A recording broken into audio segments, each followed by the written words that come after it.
church family. It is 5 o'clock, and I am going to take 5 minutes to talk about the law and our kids. We learned that on Sunday that Jesus had not come to abolish the law, and that he said to his disciples, whoever teaches these things, obeys them, and teaches others to obey them, will be called great in the kingdom. So the Ten Commandments has a very important role in our discipleship and in our lives as Christians. So how do we do that? What does that mean for us as we disciple our children in the fear of the Lord? Well, let's think of it this way. Let's step back and just look. As we look at the Bible, we see that God has spoken to us in two ways. He has spoken in the law, and he has spoken in the gospel. In the law, he speaks by commandments, and in the gospel, he speaks promises. The law says do, and the gospel says done. Now, if we look at the words of the law, what role do they play in our lives as followers of Christ? Well, generally, we see the law having relevance for all people and for Christians in three ways. And I'll use three images to try to explain this. So, and these aren't new. These don't originate with me. These are generally received uses of the law. So the first use would be referred to as a civil use. And this is like curbs on the side of a road. They keep the cars in the right lane. So when a society lives according to these commands, not lying, not murdering, not stealing, it keeps us on the right path. It keeps us, they're good rules to follow, and they keep us in the right lane, teaching us right and wrong.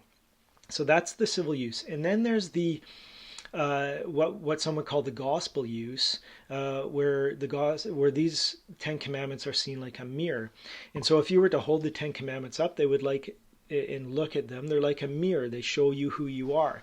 So, for instance, if I'm stealing stuff and I read the commandment, thou shalt not steal, well, it reveals to me that I have stolen, I have sinned, I have acted unrighteously, and I'm guilty of that. And so that use of the law teaches me who I am and drives me to Christ to find grace and forgiveness. Now, the third use of the law is we could see like a plumb line. It shows us what is right and true and the right way, the true way to go.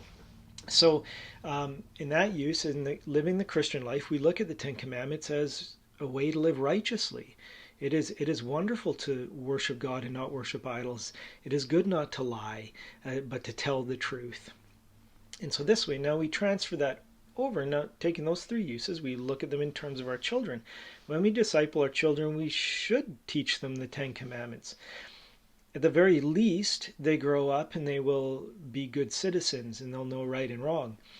But beyond that, when our kids know that, when they have taken those Ten Commandments, God has said in Romans that they are written on every human heart. So when we teach the Ten Commandments, we're giving shape to what's already there.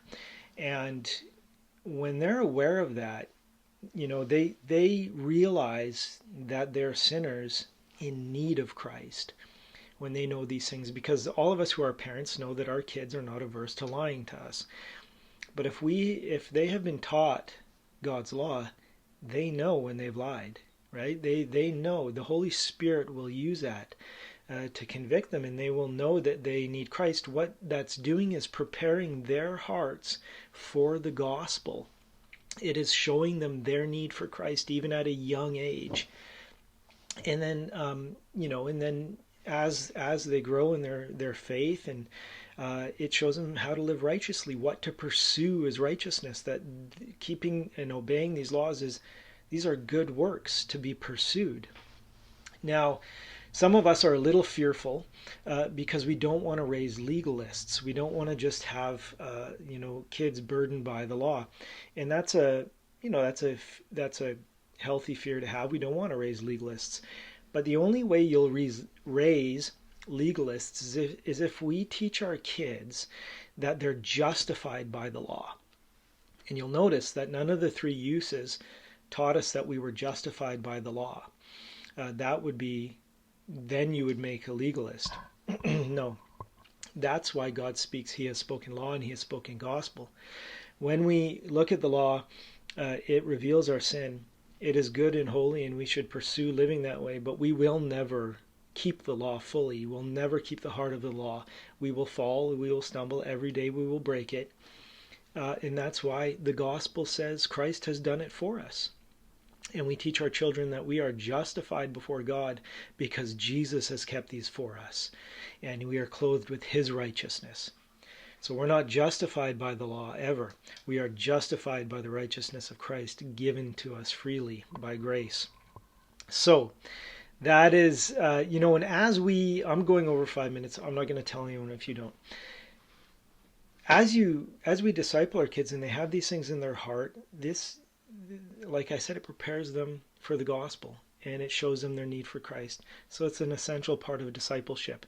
Okay, I hope you enjoyed that. I am only 49 seconds over. Have a great weekend.